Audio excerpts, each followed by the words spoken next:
영국 항공업계가 충격에 빠졌습니다. 인천국제공항 출국 게이트. 25년 경력 영국 승무원이 그 자리에서 무릎을 꿇고 울었습니다. 왕실 전용기 출신 엘리자베스 테일러가 떨리는 목소리로 말했습니다. 나는 한국을 믿지 않았습니다. 하지만 그들이 우리 전원을 살렸습니다. 비행기 심장이 멈춘 초유의 상황. 모든 공항이 거부했지만 단 한 곳만 문을 열었습니다. 도대체 인천공항에서 무슨 일이 벌어진 걸까요? 편견이 산산조각난 그날 밤, 지금 공개됩니다.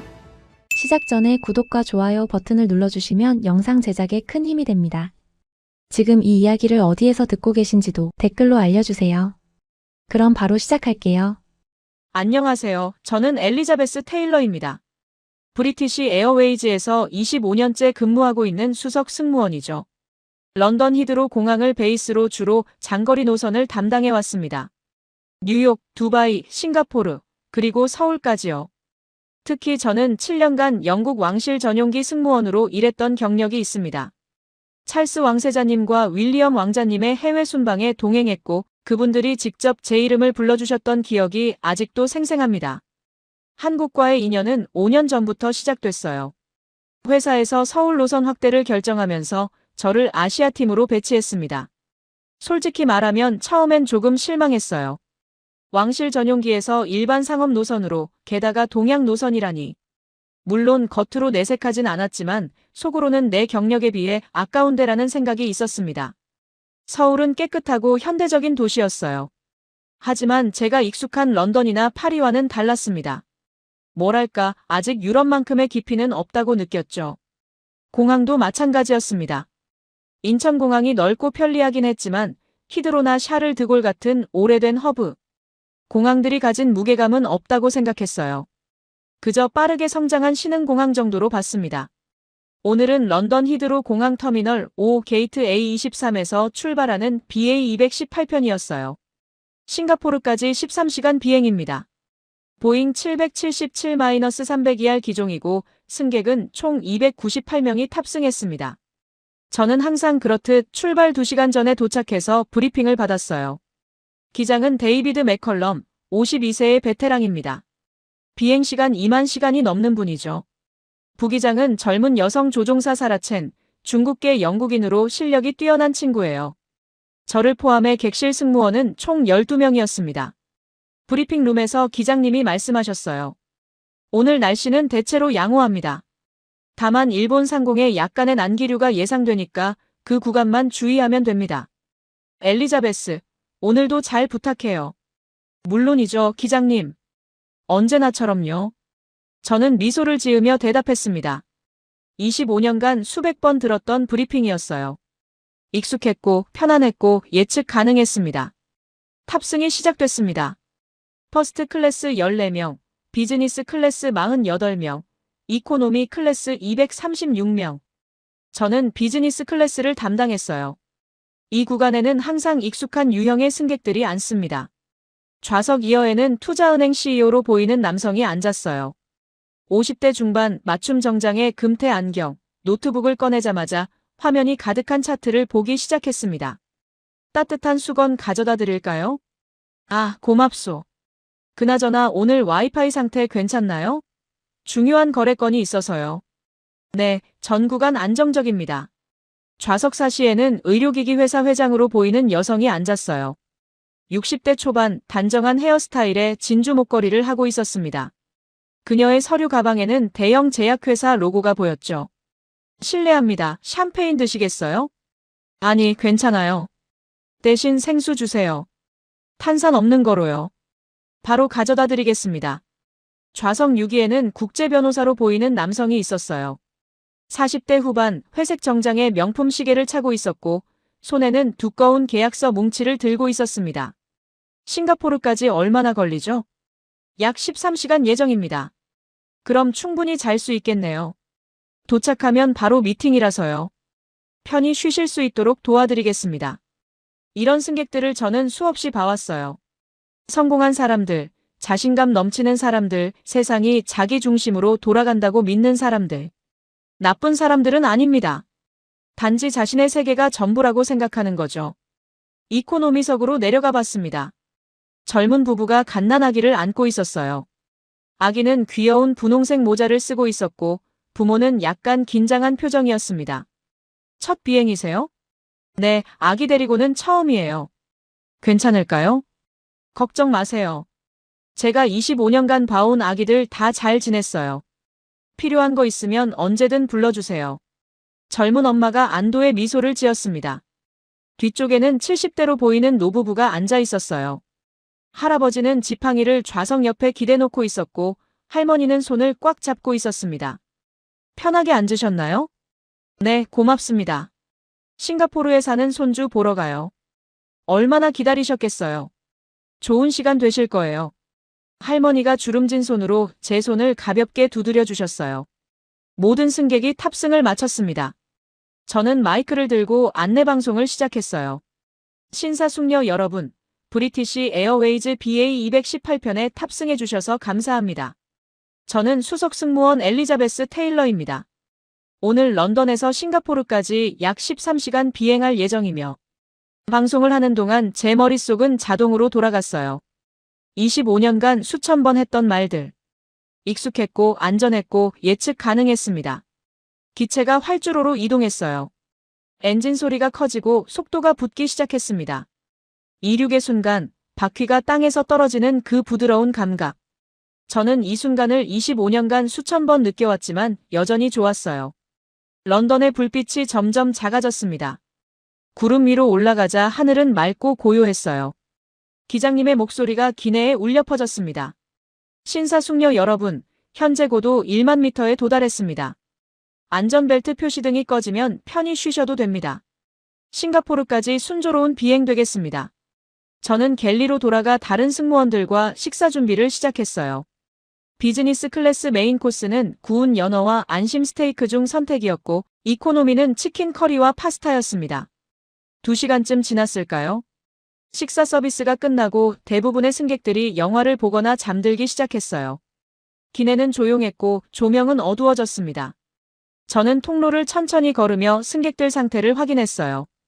비즈니스석 투자은행 CEO는 여전히 노트북을 두드리고 있었고 의료기기 회장은 눈을 감고 있었습니다. 국제변호사는 담요를 덮고 편히 자고 있었어요. 이코노미석 젊은 부부의 아기는 고맙게도 조용히 잠들어 있었고 노부부도 서로 기대어 눈을 붙이고 있었습니다. 오늘도 완벽한 비행이 될 거야. 저는 속으로 중얼거리며 갤리로 돌아왔어요. 동료 승무원 레이첼이 커피를 내리고 있었습니다. 엘리자베스, 승객들 다 조용하네요? 응, 다들 피곤했나 봐. 이대로 싱가포르까지 무사히 가면 좋겠어. 25년 경력에 무슨 걱정이야. 당신만큼 안정적인 승무원 없어. 레이첼이 웃으며 말했습니다. 저도 미소 지었어요. 그때였습니다. 아주 미세한 떨림이 느껴졌어요. 발바닥을 통해 전해지는 진동. 일반 승객들은 절대 눈치채지 못할 정도였지만 25년 경력의 제게는 분명한 신호였습니다. 저는 재빨리 인터폰을 들고 조종실에 연락했어요. 기장님, 기체에서 미세한 진동이 느껴지는데요. 잠시 침묵이 흘렀습니다. 그리고 기장님의 목소리가 들렸어요. 지금 확인 중입니다. 유압 시스템에 이상 신호가 왔어요.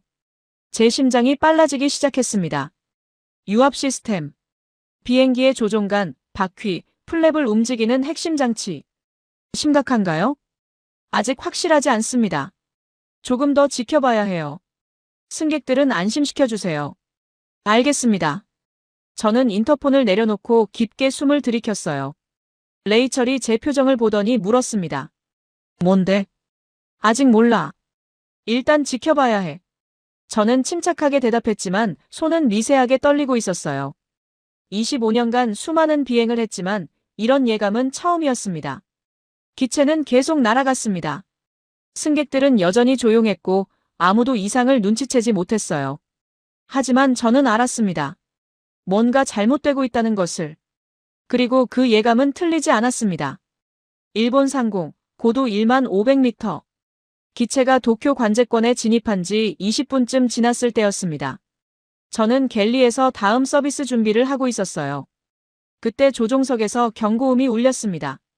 짧고 날카로운 소리. 25년 경력 동안 실제로 들어본 적 없는 그 소리. 기장님이 즉시 인터폰을 눌렀습니다. 목소리는 차분했지만 긴장이 묻어났어요. 유압 시스템 어에 압력 저하가 발생했다는 내용이었습니다. 저는 즉시 승무원들에게 눈빛으로 신호를 보냈어요.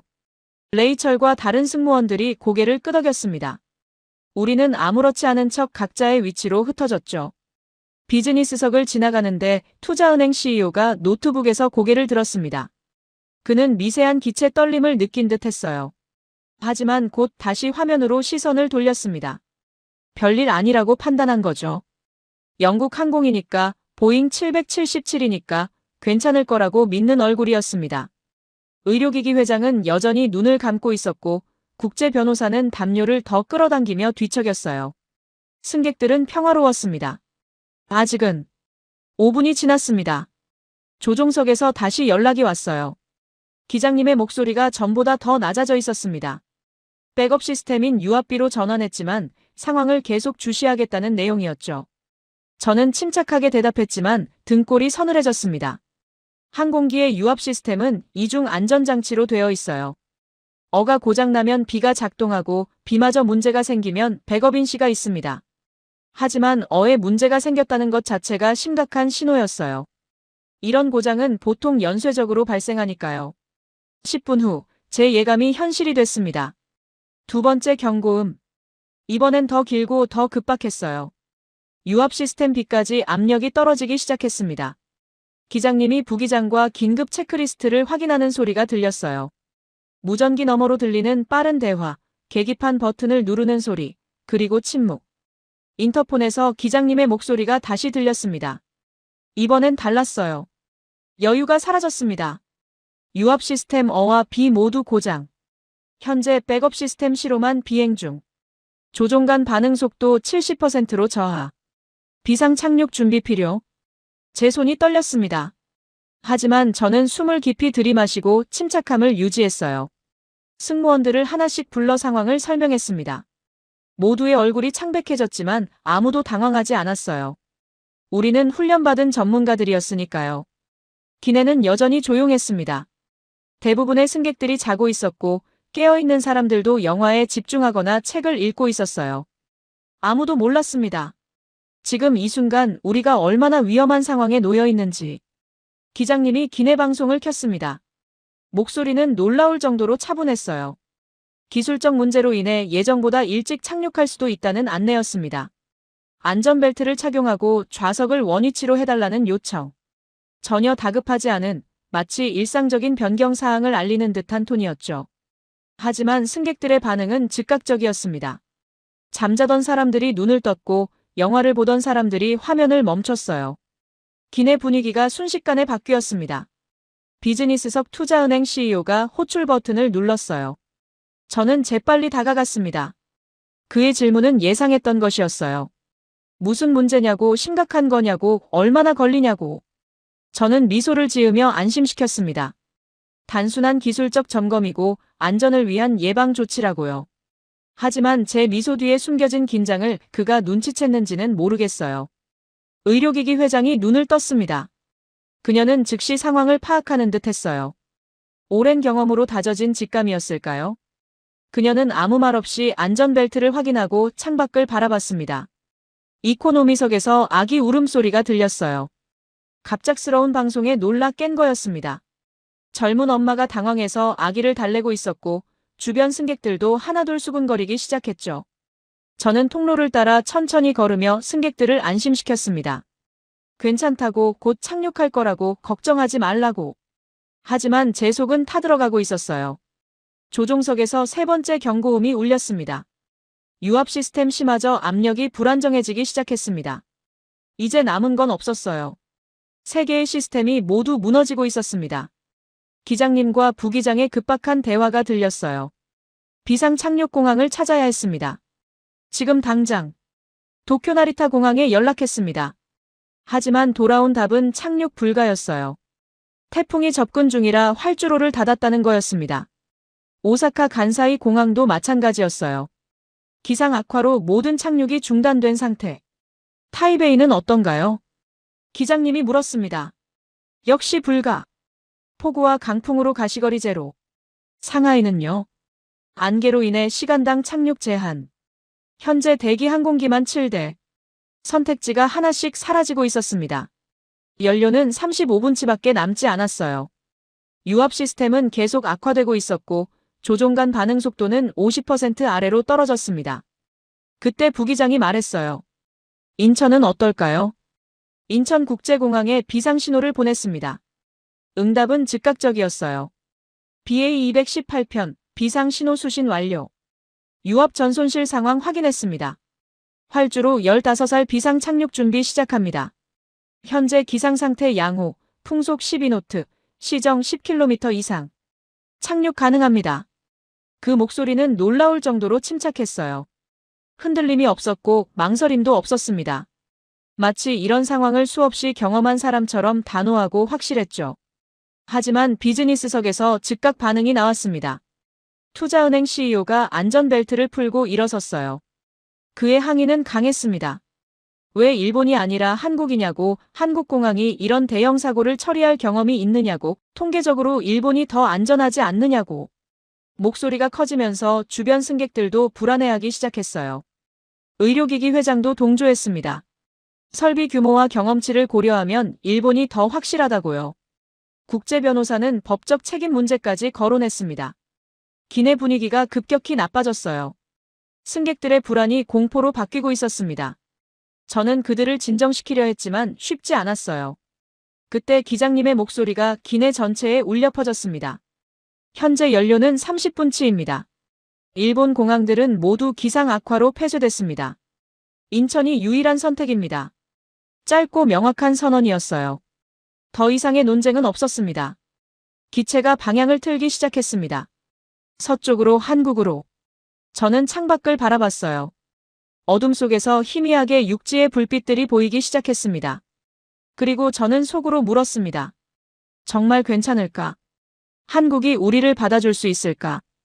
25년 경력 동안 쌓아온 제 모든 기준은 의심을 말하고 있었습니다. 하지만 선택은 이미 끝났어요. 기체가 한국 쪽으로 선회하는 동안 기내는 무거운 침묵에 잠겼습니다. 승객들은 각자의 방식으로 불안을 사귀고 있었어요. 어떤 이는 눈을 감고 기도했고 어떤 이는 창밖을 멍하니 바라봤습니다. 아기를 안은 젊은 엄마는 떨리는 손으로 아이를 더욱 꽉 껴안았어요. 저는 갤리로 돌아가 승무원들과 마지막 점검을 시작했습니다. 비상착륙 프로토콜은 수없이 훈련받았지만 실제로 해본 적은 없었어요. 구명조끼 위치 확인, 비상구 작동 상태 점검, 응급 의료 키트 준비. 모든 것이 기계적으로 진행됐지만 제 손은 계속 떨렸습니다. 인터폰에서 기장님의 목소리가 다시 들렸어요. 인천 관제탑과의 교신 내용을 공유하는 거였습니다. 저는 귀를 기울였어요.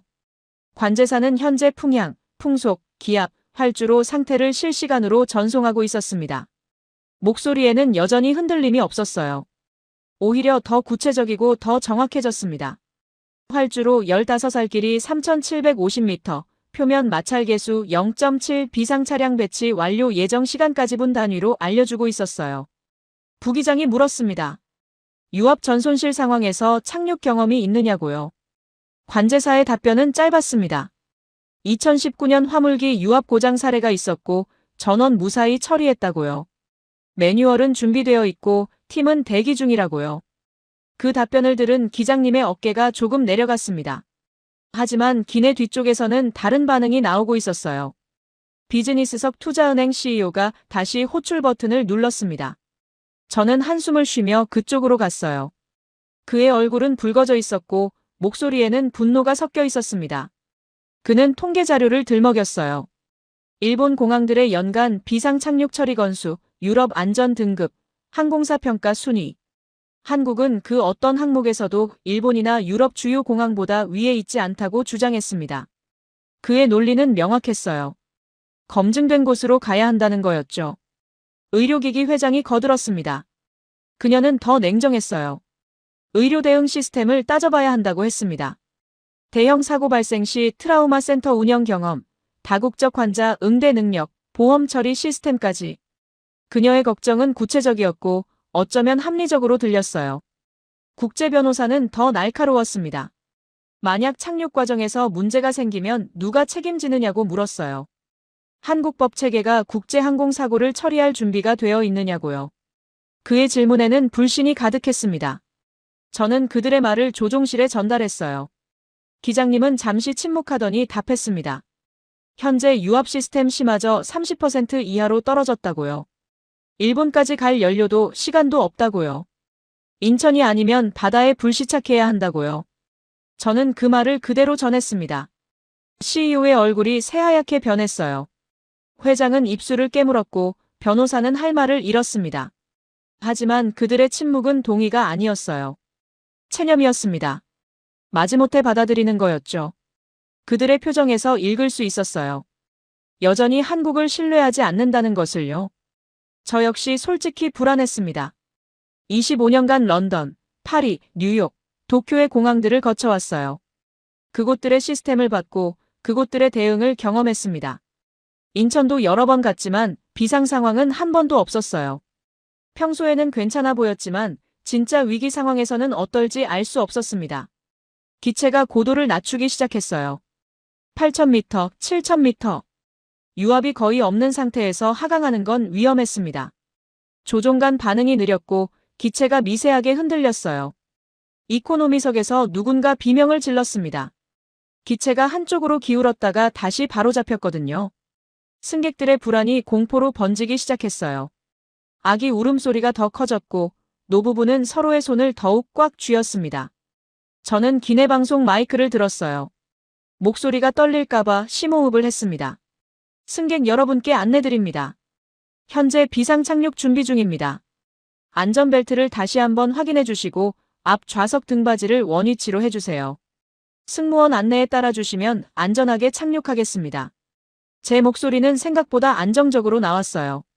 하지만 방송을 끝내자마자 다리에 힘이 풀렸습니다. 인천 관제탑에서 다시 교신이 들어왔습니다. 좌측 풍향이 12도에서 8도로 변했다는 내용이었어요. 그에 맞춰 착륙 각도를 조정하라는 조언도 함께요. 관제사의 목소리는 여전히 차분했습니다. 기장님이 감사를 표했어요. 부기장도 안도의 한숨을 쉬었습니다. 하지만 저는 그 교신 내용을 듣고 묘한 느낌을 받았어요. 저렇게 세밀하게 바람 변화까지 추적하고 있다는 게 놀라웠습니다.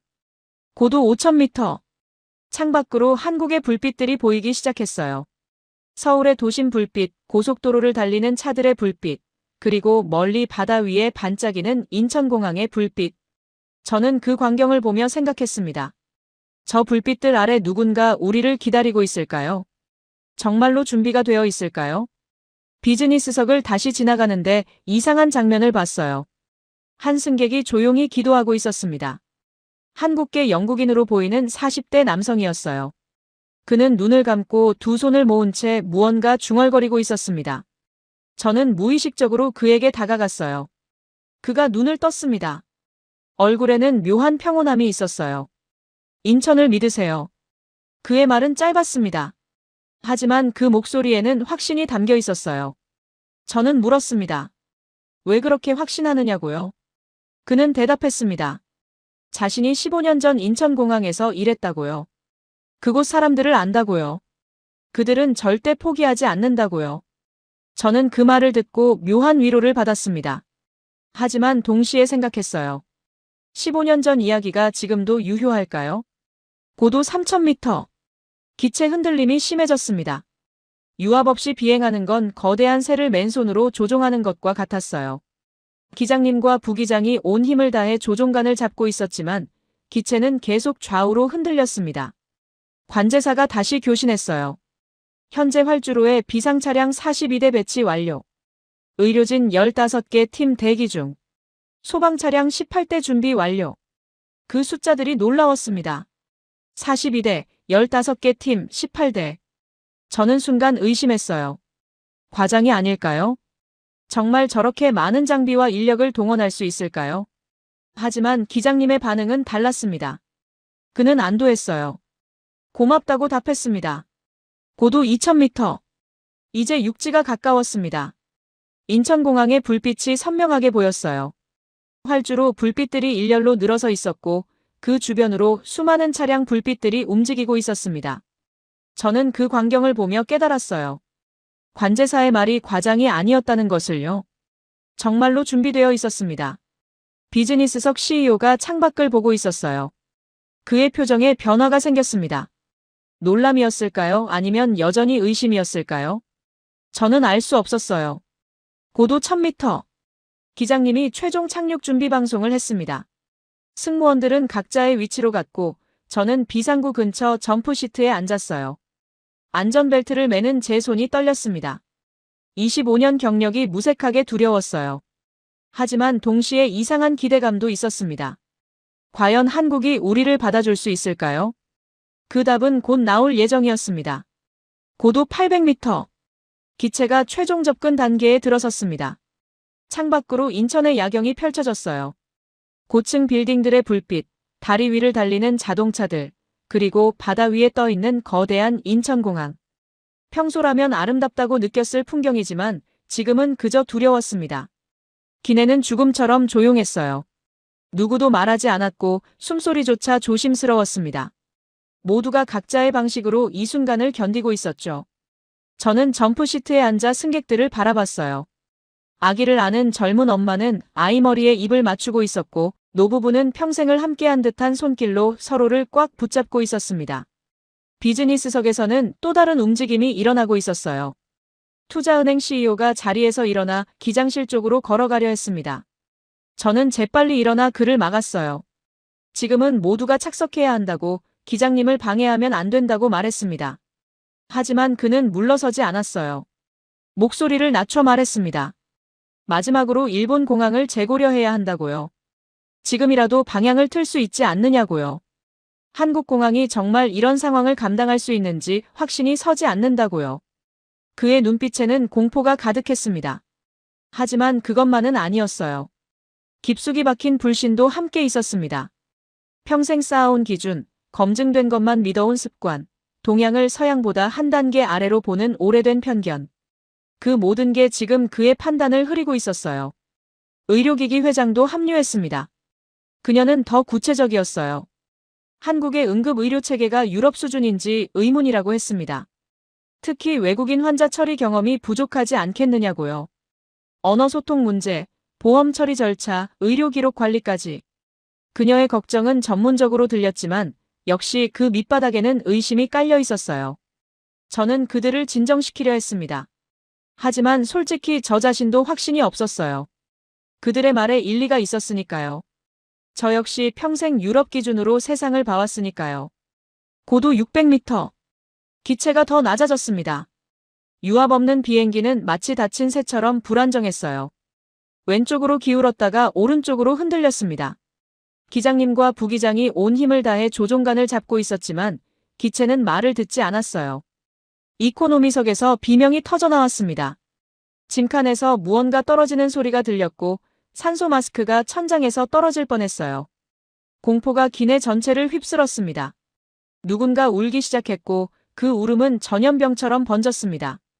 그때 관제사의 목소리가 들렸습니다. 차분하고 또렷했어요. BA 218편, 좌측 풍향 10도 변화 확인했습니다. 20초 후 안정화됩니다. 고도 유지하십시오. 그 목소리에는 확신이 담겨 있었어요. 마치 미래를 보고 있는 사람처럼 20초 후 바람이 잠잠해질 거라고 단언했습니다. 저는 그 말이 믿기지 않았어요. 어떻게 바람의 변화를 그렇게 정확히 예측할 수 있죠? 하지만 정확히 20초 후 기체 흔들림이 줄어들었습니다.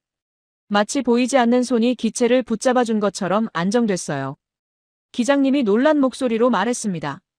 정확합니다. 어떻게 하셨습니까? 관제사는 담담하게 답했어요. 실시간 기상 레이더와 3D 풍향 분석 시스템으로 추적 중이라고요. 30초 단위로 예측 가능하다고요. 저는 그 대화를 듣고 깨달았습니다. 이건 단순한 관제가 아니었어요. 과학이었고 기술이었고 그 무엇보다 경험이었습니다. 비즈니스석 국제 변호사가 창밖을 보고 있었어요. 그의 표정이 미묘하게 변했습니다. 활주로 주변에 배치된 차량들이 보였거든요. 42대라던 그 숫자가 과장이 아니었어요. 소방차, 구급차, 정비 차량들이 정확한 간격으로 일렬로 늘어서 있었습니다. 그는 중얼거렸어요. 저게 다 실제인가요? 저는 대답하지 않았습니다. 저도 믿기지 않았으니까요. 고도 400m. 활주로가 점점 가까워졌습니다. 불빛들이 선명해졌고 이제 지상에 있는 사람들의 움직임까지 보였어요. 형광조끼를 입은 작업자들이 각자의 위치에서 우리를 기다리고 있었습니다. 관제사가 다시 교신했어요. 현재 풍속 팔로트, 활주로 온도 섭씨 2도, 마찰계수 0.72. 착륙 조건 최적화 완료. 그 정보의 정확성이 놀라웠습니다. 단순히 착륙 가능 여부만 알려주는 게 아니었어요. 기장이 필요로 하는 모든 데이터를 실시간으로 제공하고 있었습니다. 마치 부기장이 2명인 것처럼요. 기장님의 목소리에 안도감이 섞였어요. 진입합니다. 고도 200m. 저는 안전벨트를 더욱 꽉 조였습니다. 주변 승무원들도 긴장한 표정으로 각자의 자리를 지키고 있었어요. 레이첼이 제 쪽을 봤습니다. 그녀의 눈빛이 말하고 있었어요. 우리 살 수 있을까요? 저도 모르겠다는 표정으로 답했습니다. 이코노미석 한국계 영국인이 조용히 말했어요. 괜찮을 겁니다. 저는 그의 목소리를 들었습니다. 여전히 확신에 차 있었어요. 하지만 저는 그 확신을 완전히 믿을 수 없었습니다. 고도 100m. 활주로 불빛이 눈앞까지 다가왔어요. 기체가 마지막으로 크게 흔들렸습니다. 왼쪽 날개가 급격히 내려갔고 승객들의 비명이 터졌어요. 관제사의 목소리가 들렸습니다. 우측 10도 조정. 5초 후 바람 안정화. 기장님이 즉시 조종관을 움직였습니다. 정확히 5초 후 기체가 수평을 되찾았어요. 저는 전율했습니다. 어떻게 이렇게 정확할 수 있죠? 고도 50m. 이제 정말 마지막이었습니다. 기장님의 손에 땀이 가득했을 거예요. 부기장도 숨을 참고 있었을 겁니다. 저도 눈을 질끈 감았어요. 30m, 20m, 10m. 쿵. 바퀴가 활주로에 닿았습니다. 충격이 기내 전체를 흔들었어요. 하지만 예상보다 부드러웠습니다. 유압 없이 착륙했는데도 말이에요. 기체가 활주로를 따라 미끄러지기 시작했습니다. 브레이크가 제대로 작동하지 않아 속도가 천천히 줄어들었어요. 1km, 2km, 3km. 활주로 끝이 다가오고 있었습니다. 승객들의 숨소리가 거칠어졌어요. 이대로 활주로를 벗어나면 어떡하죠? 그때 비상제동 시스템이 작동했습니다. 기체가 급격히 감속하기 시작했어요. 승객들이 앞으로 쏠렸고 저도 안전벨트에 온몸이 눌렸습니다. 그리고 멈췄습니다. 완전히. 고요가 찾아왔어요. 엔진 소리도 바람 소리도 아무것도 들리지 않았습니다. 단지 우리의 거친 숨소리만이 기내를 채웠어요. 기장님의 목소리가 떨리며 방송으로 흘러나왔습니다. 신사숙녀 여러분, 우리는 안전하게 착륙했습니다. 그 순간 기내가 폭발했습니다. 박수 소리, 환호성, 울음소리가 뒤섞였어요. 누군가 신에게 감사한다고 외쳤고 누군가 승무원들에게 고맙다고 말했습니다. 저는 창밖을 봤어요. 이미 수십 대의 차량이 우리를 향해 달려오고 있었습니다. 빨간 불빛, 파란 불빛, 노란 불빛들이 어둠을 가르며 다가왔어요. 42대. 정말이었습니다. 비즈니스석 CEO가 멍하니 창밖을 보고 있었어요. 의료기기 회장은 두 손으로 얼굴을 감쌌습니다. 국제변호사는 천장을 보며 깊게 한숨을 쉬었어요. 그들의 얼굴에서 읽을 수 있었습니다. 안도, 그리고 약간의 당혹스러움. 저도 마찬가지였어요. 우리는 살았습니다. 한국이 우리를 살렸습니다. 하지만 이야기는 여기서 끝이 아니었어요. 진짜는 지금부터였습니다. 기체가 완전히 멈춘 지 채 30초도 지나지 않았습니다. 하지만 창밖 광경은 이미 변해 있었어요. 어둠 속에서 수십 개의 헤드라이트가 우리를 향해 일제히 켜졌고 차량들이 정확한 대형을 유지하며 접근하고 있었습니다. 마치 오래전부터 계획된 군사작전처럼 질서정연했어요. 저는 점프시트에서 일어나려다 다리에 힘이 풀려 주저앉을 뻔했습니다. 옆에 있던 레이첼이 제 팔을 붙잡아줬어요. 그녀도 창밖을 보고 있었습니다. 우리 둘 다 말이 없었죠. 저 광경을 어떻게 설명해야 할지 몰랐으니까요. 소방차 18대가 기체를 중심으로 부채꼴 대형을 만들며 배치됐습니다. 각 차량 간 거리는 정확히 15m였어요. 우연이 아니었습니다. 훈련된 간격이었죠. 붉은 회전등이 기체 표면을 비추며 돌아갔고 소방관들이 일제히 차량에서 내렸습니다. 구급차 12대가 활주로 좌우에 두 줄로 늘어섰어요. 각 차량마다 의료진 2명씩이 대기하고 있었고 들것과 응급장비를 신속하게 꺼내고 있었습니다. 그들의 움직임에는 망설임이 없었어요. 마치 리허설을 수백 번 한 것처럼 자연스러웠습니다. 정비 차량들도 도착했습니다. 대형 크레인, 견인 차량, 전원 공급 차량까지 각각이 자신의 위치로 이동했고 불과 2분 만에 기체 주변 배치가 완료됐어요. 비즈니스석에서 투자은행 CEO가 중얼거렸습니다. 저건 매뉴얼이 아니야. 실전 경험이야. 그의 목소리에는 놀라움이 섞여 있었어요. 저도 같은 생각이었습니다.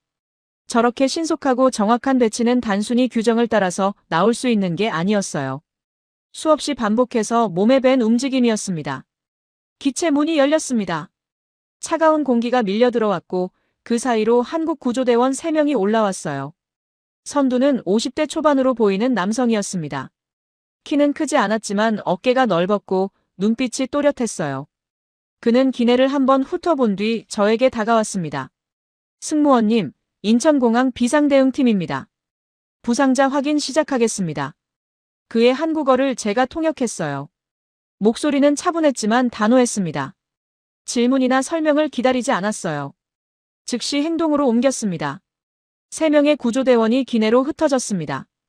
그들은 퍼스트나 비즈니스석이 아니라 이코노미석 맨 뒤쪽부터 시작했어요. 저는 그 순서에서 무언가를 느꼈습니다. 이건 단순한 절차가 아니었어요. 첫 번째 구조대원이 70대 노부부에게 다가갔습니다. 할아버지의 손목을 잡아 맥박을 재고 할머니의 눈동자 반응을 확인했어요. 통역이 필요 없을 정도로 그의 제스처는 명확했습니다. 어지러우신가요? 가슴은 괜찮으신가요? 할머니가 고개를 끄덕이자 구조대원은 부드럽게 미소 지으며 다음으로 넘어갔습니다. 두 번째 구조대원은 아기를 안은 젊은 엄마에게 갔어요. 아기의 호흡을 확인하고 엄마의 상태도 체크했습니다. 아기가 놀라 울음을 터뜨리자 구조대원은 주머니에서 작은 곰 인형을 꺼내 흔들어줬어요. 아기가 잠시 울음을 멈췄고 그 사이 신속하게 검진을 마쳤습니다. 의료진이 기내로 들어왔습니다. 15개 팀이라던 그 숫자가 과장이 아니었어요. 의사와 간호사들이 2명씩 짝을 이뤄 승객들을 하나하나 확인하기 시작했습니다. 그들도 역시 뒤에서부터 시작했어요. 한 의료진이 임신부를 발견했습니다. 이코노미석 중간쯤에 앉아있던 30대 여성이었어요. 배가 불러 있었고 얼굴이 창백했습니다. 의료진은 즉시 무릎을 꿇고 임신부의 손을 잡았어요. 임신 몇 개월이세요? 제가 통역했습니다. 임신부가 떨리는 목소리로 답했어요. 7개월이요. 의료진은 동료에게 신호를 보냈고 휴대용 초음파 기기가 즉시 도착했습니다. 그들은 기내에서 지금 이 순간에도 태아 심박을 확인하기 시작했어요. 저는 그 광경을 보며 충격받았습니다. 저렇게까지 준비되어 있다니. 수치는 정상입니다. 하지만 병원 이송이 필요합니다. 지금 바로 준비하겠습니다.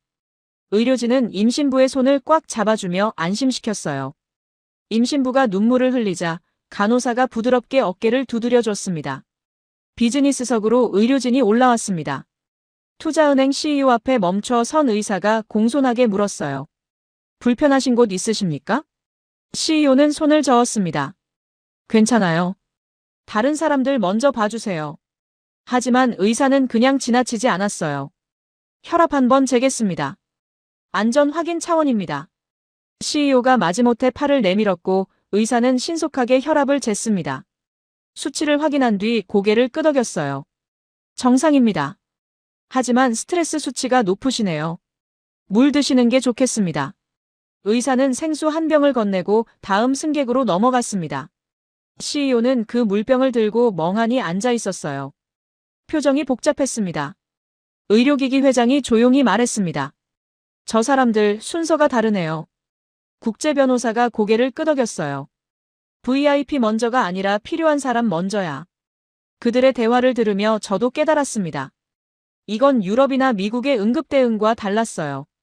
거기서는 보통 퍼스트 클래스나 비즈니스석부터 확인했습니다. 당연한 순서라고 생각했죠. 하지만 여기는 달랐어요. 노약자, 임신부, 어린이, 그 다음이 일반 승객이었고 VIP는 가장 마지막이었습니다. 그 순서에는 철학이 담겨 있었어요. 기장님이 조종실에서 나왔습니다. 얼굴에는 피로가 가득했지만 안도의 표정도 함께 있었어요. 구조대 팀장이 그에게 다가갔습니다. 기장님, 수고하셨습니다. 승객 전원 안전 확인 중입니다. 기체 상태는 정비팀이 점검하겠습니다. 기장님이 고개를 숙였어요. 감사합니다. 정말로. 팀장은 담담하게 고개를 끄덕이고 태블릿을 꺼내 뭔가를 기록하기 시작했습니다. 저는 그 모습을 보며 생각했어요. 저 사람은 이런 상황에 익숙하구나. 30분이 지났습니다. 모든 승객의 1차 검진이 완료됐어요. 부상자는 없었고 쇼크 증상을 보이는 승객 몇 명만 추가 관찰이 필요했습니다. 의료진은 그들을 별도로 표시하고 우선 하차 명단에 올렸어요. 하차가 시작됐습니다. 노부부가 가장 먼저 나갔고 임신부가 그 다음이었어요. 구조대원들이 부축하며 계단을 천천히 내려갔고 아래에서는 휠체어와 들것이 대기하고 있었습니다. 아기를 안은 젊은 부부도 우선 하차했어요. 아기는 이제 조용해졌고 엄마는 계속 고맙다고 말했습니다. 구조대원은 그저 미소로 답했어요. 비즈니스석 승객들이 일어났습니다. CEO, 회장, 변호사. 그들은 창밖을 보고 있었어요. 노부부가 휠체어에 태워지는 모습, 임신부가 조심스럽게 구급차로 이동하는 모습, 그 모든 과정이 질서정연하게 진행되는 광경. CEO가 나직하게 말했습니다. 저들은 훈련이 아니라 신념으로 움직이고 있어. 회장이 대답했어요. 맞아요. 저건 매뉴얼을 넘어선 무언가예요. 변호사는 아무 말도 하지 않았습니다. 다만 고개를 천천히 끄덕일 뿐이었어요. 저도 하차 준비를 했습니다. 기내를 마지막으로 한번 둘러봤어요. 25년간 수천 번 했던 비행이었지만 오늘만큼은 달랐습니다. 오늘은 살아남았으니까요. 그리고 그 생존 뒤에 누가 있었는지 이제 알았으니까요. 계단을 내려가며 저는 활주로를 바라봤습니다. 42대의 차량, 수십 명의 인력, 그들 모두가 여전히 자리를 지키고 있었어요. 우리가 모두 안전하게 내릴 때까지 아무도 떠나지 않았습니다. 차가운 12월의 바람이 얼굴을 스쳤습니다. 하지만 이상하게 따뜻했어요. 활주로에 발을 디딘 순간 영하의 공기가 폐를 파고들었습니다. 12월 인천의 밤은 예상보다 훨씬 추웠어요. 하지만 주변 광경이 너무 압도적이어서 추위는 금방 잊혔습니다. 42대의 차량이 만든 빛의 원 안에 우리가 서 있었어요. 소방차의 붉은 불빛, 구급차의 파란 불빛, 정비 차량의 노란 불빛이 어둠을 밝히고 있었습니다. 그 빛 속에서 수십 명의 작업자들이 움직이고 있었어요. 각자가 정확히 자신의 역할을 알고 있는 듯 했습니다. 저는 승객들이 버스로 이동하는 모습을 지켜봤습니다. 노부부는 이미 구급차에 탑승했고 임신부도 의료진과 함께 출발 준비를 하고 있었어요. 아기를 안은 젊은 부부는 전용 차량에 배정받았습니다. 아기의 체온 유지를 위한 특수 담요까지 제공됐더군요. 그때 한 정비팀이 기체 아래로 들어갔습니다. 대형 조명등을 켜고 유압 라인을 점검하기 시작했어요. 저는 그들을 지켜봤습니다. 3명의 정비사가 무릎을 꿇고 기체 밑바닥을 살피고 있었어요. 영하의 날씨였지만 그들은 장갑도 벗은 채 작업하고 있었습니다. 한 정비사가 손전등으로 유압 라인을 따라가며 꼼꼼히 확인했어요. 그의 손놀림은 외과 의사처럼 정밀했습니다. 다른 정비사는 태블릿으로 뭔가를 기록하고 있었고 세 번째는 사진을 찍고 있었어요. 모든 과정이 문서화되고 있었습니다. 20분쯤 지났을까요? 정비팀장이 기장님을 찾아왔습니다. 50대 중반으로 보이는 남성이었어요. 회색 작업복에 인천공항 로고가 선명했고 손에는 두꺼운 파일을 들고 있었습니다. 기장님, 기체 점검 결과 보고 드리겠습니다. 그는 태블릿 화면을 보여주며 설명을 시작했어요. 저도 옆에서 들었습니다. 유압 시스템 A, B, C 모두 완전 손실 확인됐습니다.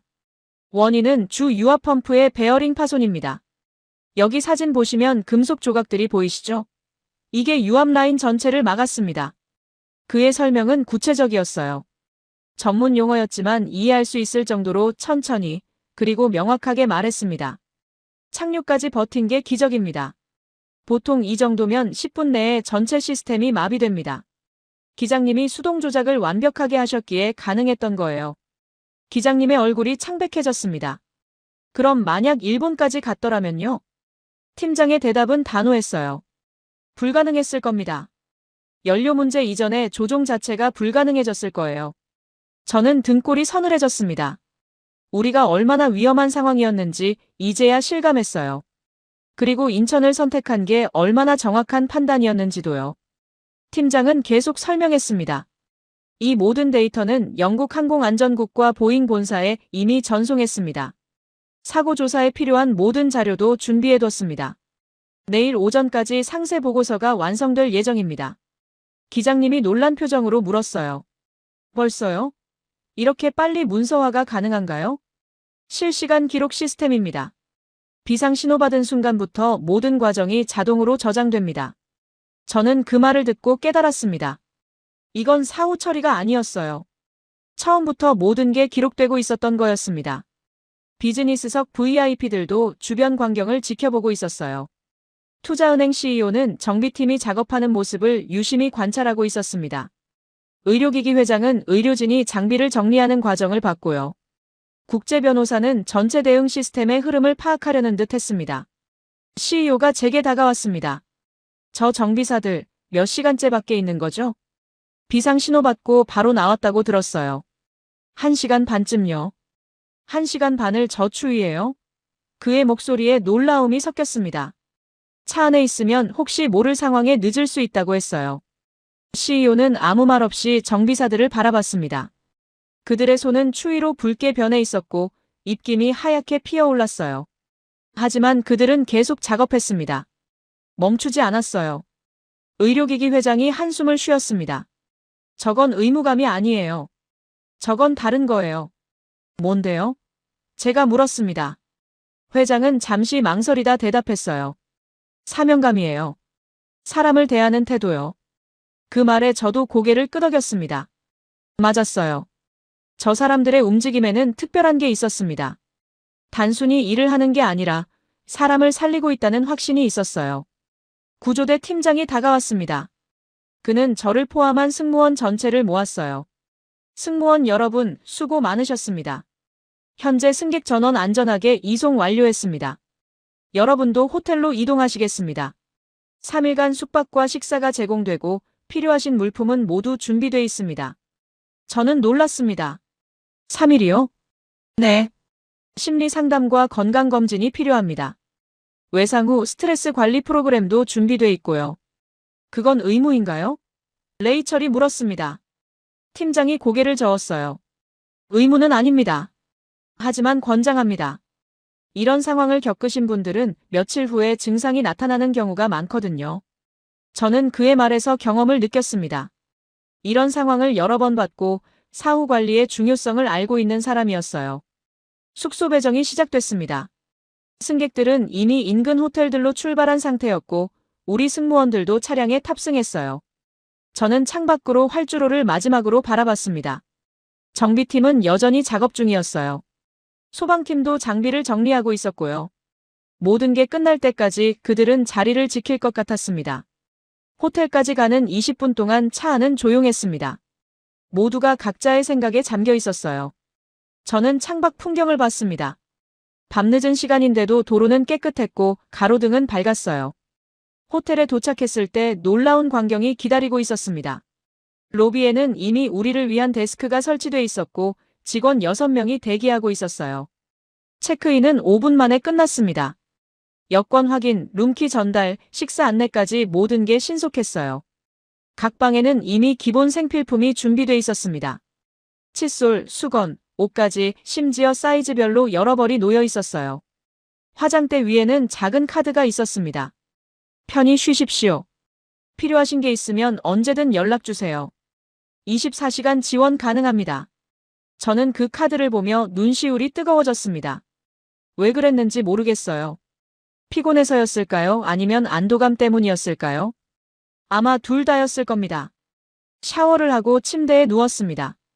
몸은 피곤했지만 잠이 오지 않았어요. 오늘 하루가 계속 머릿속을 맴돌았습니다. 유압 고장, 비상 착륙, 그리고 인천공항의 대응. 25년간 쌓아온 제 기준이 흔들리고 있었습니다. 규모가 중요하다고 생각했어요. 역사가 깊어야 한다고 믿었죠. 검증된 곳만 신뢰할 수 있다고 확신했습니다. 하지만 오늘 본 건 달랐어요. 규모보다 중요한 게 있었습니다. 태도였어요. 사람을 대하는 방식, 생명을 바라보는 철학, 그리고 그것을 실행하는 일관성. 핸드폰을 꺼내 오늘 찍은 사진들을 봤습니다. 활주로에 늘어선 차량들, 작업 중인 정비사들, 승객을 돌보는 의료진. 모든 사진에서 같은 걸 느꼈어요. 헌신. 그들은 일을 하고 있는 게 아니었습니다. 사람을 지키고 있었어요. 저는 노트북을 열어 오늘 있었던 일을 기록하기 시작했습니다. 언젠가 누군가에게 이야기해야 할 것 같았어요. 편견이 얼마나 위험한지, 그리고 진짜 전문성이 무엇인지. 새벽 3시가 됐을 때 저는 마지막 문장을 적었습니다. 오늘 나는 살아남았다. 그리고 무엇이 사람을 살리는지 배웠다. 이튿날 아침 호텔 조식당에서 승객들을 다시 만났습니다. 298명 전원이 한 곳에 모인 건 착륙 이후 처음이었어요. 다들 어젯밤보다 안색이 좋아져 있었습니다. 충분한 휴식과 따뜻한 잠자리가 주는 회복력이었죠. 노부부는 창가 자리에 앉아 조용히 식사하고 있었어요.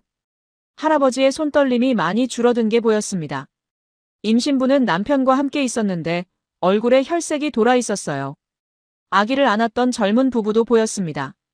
아기는 엄마 품에서 평화롭게 자고 있었고요. 비즈니스석 VIP들도 있었습니다. 투자은행 CEO는 여전히 노트북을 보고 있었지만 표정은 어제와 달랐어요. 의료기기 회장은 커피를 마시며 창밖을 바라보고 있었고 국제 변호사는 신문을 읽고 있었습니다. 오전 10시 공항 측에서 브리핑이 있다는 안내를 받았습니다. 호텔 컨퍼런스룸에 모두 모였어요. 298명의 승객과 12명의 승무원, 그리고 기장님과 부기장님까지 총 312명이 한자리에 모였습니다. 인천공항 비상대응 팀장이 앞에 섰어요. 어젯밤 활주로에서 봤던 그 50대 남성이었습니다. 그는 프레젠테이션 화면을 켜고 설명을 시작했어요. 여러분, 어제 BA218편 비상 착륙 전체 과정을 보고드리겠습니다. 화면에 타임라인이 나타났습니다. 비상신호 수신부터 착륙, 그리고 승객 전원 이송까지의 모든 과정이 분 단위로 기록돼 있었어요. 19시 23분, 비상신호 수신. 19시 24분, 활주로 15살 폐쇄 및 비상차량 출동 지시. 19시 27분, 의료팀 소집 완료. 19시 31분, 소방팀 배치 완료. 19시 42분, 항공기 착륙. 19시 45분, 1차 안전점검 완료. 20시 15분, 승객 전원 이송 완료. 팀장은 각 시간대마다 무엇이 일어났는지 설명했습니다. 비상신호가 들어온 순간부터 모든 부서가 동시에 움직였다고 했어요. 관제팀은 항로를 안내하고 정비팀은 기체 상태 분석을 시작했으며 의료팀은 부상자 시나리오별 대응 준비를 했다고요. 화면이 바뀌었습니다. 활주로 배치도가 나타났어요. 42대의 차량이 어떻게 배치됐는지 3D 그래픽으로 보여줬습니다. 소방차의 위치, 구급차의 동선, 정비 차량의 배치까지 모든 게 정밀하게 계산되어 있었어요. 투자은행 CEO가 손을 들었습니다. 질문해도 될까요? 물론입니다. 저 배치는 얼마나 걸려서 완성됐나요? 팀장이 대답했어요. 8분입니다. 객석에서 웅성거림이 일었습니다. 8분이라니. 42대의 차량을 저렇게 정확한 위치에 배치하는데 8분밖에 안 걸렸다는 게 믿기지 않았어요. CEO가 다시 물었습니다. 실전 경험이 있으십니까? 이런 대형 사고를요. 팀장은 잠시 생각하더니 답했어요. 2019년 화물기 유압 고장, 2021년 여객기 엔진 화재, 2023년 랜딩 기어 고장. 3건의 비상 착륙을 처리했습니다. 모두 인명피해 없이 해결됐고요. 객석이 조용해졌습니다. 3건. 단순한 훈련이 아니었어요. 실제 경험이었습니다. 의료기기 회장이 질문했습니다. 어제 의료 대응을 봤는데 트리아지 순서가 독특하더군요. VIP가 아니라 노약자부터 시작했는데 그게 매뉴얼인가요? 팀장이 고개를 끄덕였어요. 우리의 원칙은 간단합니다. 가장 도움이 필요한 사람을 가장 먼저 돕습니다. 지위나 좌석 등급은 고려하지 않습니다. 회장의 표정이 변했습니다. 그녀는 30년간 의료업계에서 일했다고 했어요. 수많은 병원과 의료 시스템을 봤지만 저런 원칙을 실제로 실행하는 곳은 드물다고 했습니다. 국제 변호사가 물었습니다. 사후 관리는 어디까지입니까? 법적으로 공항의 책임은 착륙까지라고 알고 있는데요. 팀장의 대답은 명확했어요. 법적 책임과 우리가 해야 할 일은 다릅니다. 우리는 승객 여러분이 안전하게 다음 여정을 시작할 수 있을 때까지 책임집니다. 변호사는 할 말을 잃었습니다. 그는 30년간 국제법을 다뤘지만 법을 넘어서는 책임감을 실제로 본 건 처음이라고 나중에 말했어요. 브리핑이 계속됐습니다. 팀장은 어제 투입된 인력을 소개했어요. 관제사 8명, 정비사 15명, 소방관 36명, 의료진 30명, 지원 인력 22명. 총 111명이 BA218편을 위해 움직였다고 했습니다. 화면에 사진들이 나타났어요. 활주로에서 작업하던 정비사들, 승객을 돌보던 의료진들, 장비를 점검하던 소방관들. 모든 사진에서 같은 걸 느낄 수 있었습니다. 집중, 헌신, 그리고 사명감. 한 사진이 특히 눈에 띄었어요. 한 정비사가 무릎을 꿇고 기체 아래에서 작업하고 있었는데 그의 손이 추위로 붉게 부어 있었습니다. 하지만 표정만큼은 흔들림이 없었어요. CEO가 그 사진을 가리키며 물었습니다. 저분은 얼마나 오래 밖에 계셨나요? 팀장이 확인하더니 답했어요. 김주임입니다. 2시간 10분 작업했습니다. 2시간이나요? 저 추위예요? 네. 유압 라인 전체를 점검해야 했거든요. 중간에 쉬라고 했지만 끝까지 하겠다고 했습니다. CEO의 목소리가 떨렸습니다. 왜 그렇게까지 하죠? 팀장은 잠시 침묵하더니 대답했어요. 자기 일이니까요. 그리고 사람이 탔던 비행기니까요. 그 대답에 객석이 조용해졌습니다. 너무 단순한 답이었지만 동시에 너무 강력했어요. 자기 일이니까. 사람이 탔으니까. 그게 전부였습니다. 의료기기 회장이 눈물을 닦았습니다. 국제변호사는 고개를 숙였어요. CEO는 두 손으로 얼굴을 감쌌습니다. 저도 울고 있었습니다. 옆에 있던 레이철도 다른 승무원들도 모두 눈시울이 붉어져 있었어요. 브리핑이 끝나고 질의응답 시간이 있었습니다. 여러 질문이 나왔지만 한 질문이 특히 기억에 남았어요. 이코노미석 한국계 영국인이 일어섰습니다. 그는 어제 저에게 인천을 믿으라고 했던 그 승객이었어요. 팀장님, 한 가지 묻고 싶습니다. 이 모든 시스템은 언제부터 준비된 겁니까? 팀장이 미소 지었어요. 2001년 인천공항이 개항할 때부터입니다. 우리는 세계 최고의 공항이 되고 싶었던 게 아닙니다. 가장 안전한 공항이 되고 싶었습니다. 그 말에 객석에서 박수가 터져나왔습니다. 자발적이고 진심 어린 박수였어요. 저도 박수를 쳤습니다. 손이 아프도록 쳤습니다. 브리핑이 끝나고 사람들이 하나둘 자리에서 일어났습니다. 하지만 CEO와 회장, 변호사는 그대로 앉아 있었어요. 저는 그들에게 다가갔습니다. CEO가 말했습니다. 엘리자베스, 나는 틀렸어요. 완전히. 회장이 고개를 끄덕였어요. 저도요. 제가 평생 믿어온 기준이 무너졌어요. 변호사가 말했습니다. 무엇보다 중요한 게 있다는 걸 배웠습니다. 사람을 대하는 태도요. 저는 그들을 보며 알았습니다. 이들도 변하고 있다는 걸요. 오후에 심리 상담이 시작됐습니다. 전문 상담사들이 승객 한 명 한 명과 면담했어요. 저도 상담을 받았습니다. 상담사는 부드러웠지만 전문적이었어요. 트라우마 증상을 체크하고 대처 방법을 알려줬습니다. 상담이 끝나고 나오는데 복도에서 노부부를 만났습니다. 할머니가 제 손을 잡았어요. 승무원님, 고마웠어요. 그리고 한국 분들에게도 꼭 감사 인사 전해주세요. 제가 눈물을 흘리자 할머니도 함께 울었습니다. 그날 저녁 저는 혼자 인천공항을 찾아갔습니다. 어제 우리가 내렸던 활주로를 보고 싶었어요. 전망대에 올라가 15살 활주로를 바라봤습니다. 어제의 혼란은 온데간데 없고 조용히 불빛만 반짝이고 있었어요. 하지만 저는 알았습니다. 저 활주로 어딘가에 여전히 누군가 대기하고 있다는 걸요.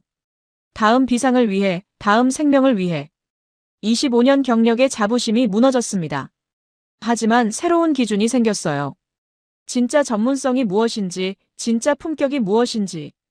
저는 핸드폰을 꺼내 메모를 열었습니다. 그리고 적었어요. 오늘 나는 배웠다.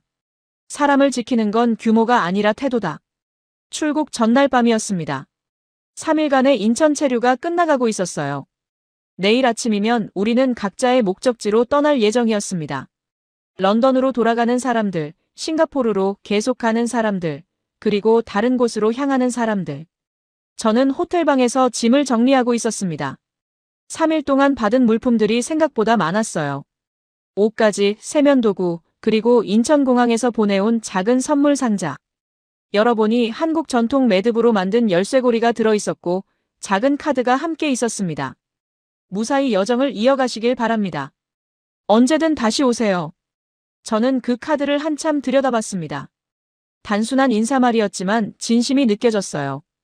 저는 그 카드를 지갑에 넣었습니다. 평생 간직하고 싶었으니까요. 핸드폰이 울렸습니다. 레이첼이었어요. 승무원들이 로비에서 모인다는 내용이었습니다. 저는 서둘러 내려갔어요. 12명의 승무원이 모두 모여 있었습니다. 다들 표정이 밝았어요. 3일간의 휴식과 상담이 효과가 있었던 거였죠. 우리는 간단히 저녁을 먹으며 이야기를 나눴습니다. 솔직히 처음엔 한국을 믿지 못했어요. 한 승무원이 조심스럽게 말했습니다. 다들 고개를 끄덕였어요. 저도 마찬가지였으니까요. 하지만 완전히 틀렸죠. 다른 승무원이 말했습니다. 우리가 본 건 교과서였어요. 레이첼이 덧붙였습니다. 위기 대응의 교과서요. 저는 그들의 말을 들으며 지난 3일을 되돌아봤습니다. 비상착륙, 신속한 대응, 세심한 사후 관리. 그 모든 과정이 하나의 흐름으로 연결되어 있었어요. 단절이 없었고 빈틈도 없었습니다. 식사 후 저는 혼자 산책을 나갔습니다.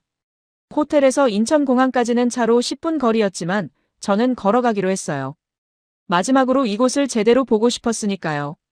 12월의 밤 공기는 여전히 차갑했습니다. 하지만 걷기에는 좋았어요. 도로는 깨끗했고 가로등은 밝았습니다.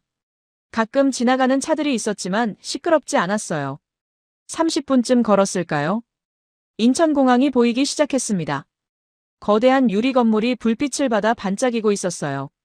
저는 발걸음을 멈추고 그 광경을 바라봤습니다. 3일 전, 저는 저 공항을 의심했었어요. 우리를 감당할 수 있을까? 충분히 준비돼 있을까? 정말 안전할까? 온갖 걱정과 의심으로 가득했었죠. 하지만 지금은 달랐습니다. 저 건물 안에 무엇이 있는지 알았으니까요. 111명의 전문가들, 완벽한 시스템, 그리고 무엇보다 사람을 향한 철학. 공항 전망대로 올라갔습니다. 밤 10시가 넘었지만 아직 문이 열려 있었어요. 전망대에는 몇 명 안 되는 사람들이 있었습니다. 저는 유리창 앞에 서서 활주로를 바라봤어요. 15살 활주로. 우리가 착륙했던 그곳이었습니다. 지금은 조용했어요. 가끔 항공기가 뜨고 내리는 것 외에는 평화로웠습니다. 하지만 저는 알았습니다. 언제든 비상 상황이 발생하면 저곳은 다시 111명의 전문가들로 채워질 거라는 걸요. 누군가 제 옆에 섰습니다. 돌아보니 투자은행 CEO였어요. 그도 똑같이 활주로를 바라보고 있었습니다. 엘리자베스 씨, 당신도 여기 왔군요. 네. 마지막으로 보고 싶었어요. 그는 잠시 침묵하더니 말했습니다. 나는 30년간 숫자로 세상을 판단했어요. 시장 점유율, 성장률, 수익성. 모든 걸 데이터로 봤죠. 저는 그의 말을 들었습니다. 하지만 여기서 본 건 숫자가 아니었어요. 그가 계속 말했습니다. 사람이었어요. 사람을 대하는 태도, 생명을 바라보는 철학. 그건 엑셀로 계산할 수 없는 거였어요. 그의 목소리가 떨렸습니다. 나는 한국을 과소평가했어요. 아니, 과소평가를 넘어 무시했죠. 완전히 틀렸어요. 저는 그의 고백을 들으며 위로했습니다. 저도 마찬가지였어요. 우리 모두 틀렸어요. 그가 고개를 돌렸습니다. 그런데 알아요? 틀렸다는 걸 인정하니까 오히려 편해요. 이제 새로운 기준으로 세상을 볼 수 있으니까요. 저는 고개를 끄덕였습니다. 맞았어요. 편견이 무너진 자리에 진실이 들어왔습니다. 의료기기 회장도 전망대에 올라왔습니다. 국제변호사도 함께였어요. 우리는 우연히 같은 시간, 같은 장소에 모인 거였습니다. 회장이 말했습니다. 저는 내일 본사에 보고서를 제출할 겁니다.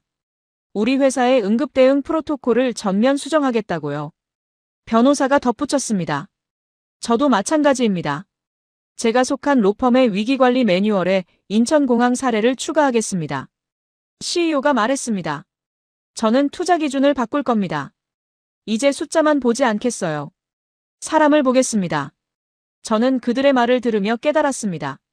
의들만 변한 게 아니었어요. 298명의 승객 모두가 조금씩 변했을 거예요. 각자의 방식으로, 각자의 속도로. 1시간쯤 있다가 전망대를 나왔습니다. 1층 로비를 지나가는데 익숙한 얼굴이 보였어요. 비상대응 팀장이었습니다. 그는 직원 몇 명과 이야기하고 있었어요. 저는 다가갔습니다. 팀장님. 그가 고개를 돌렸습니다.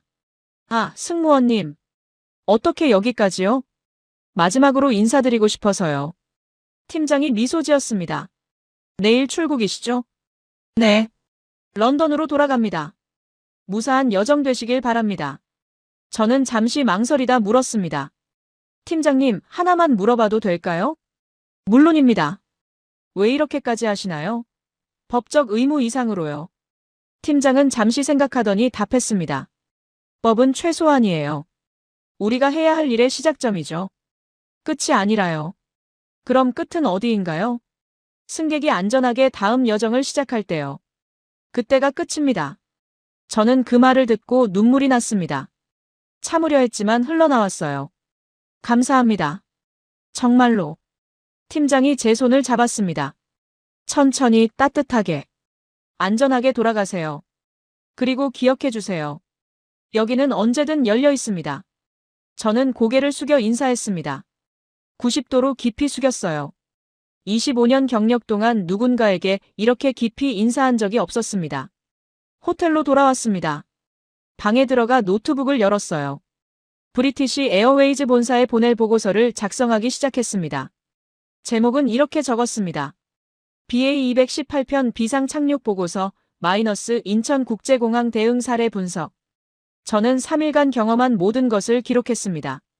신속한 대응, 정확한 의사소통, 체계적인 사후관리, 그리고 무엇보다 사람을 대하는 태도.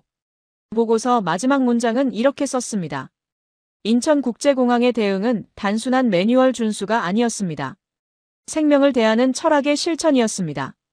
이는 전 세계 공항이 배워야 할 새로운 기준입니다.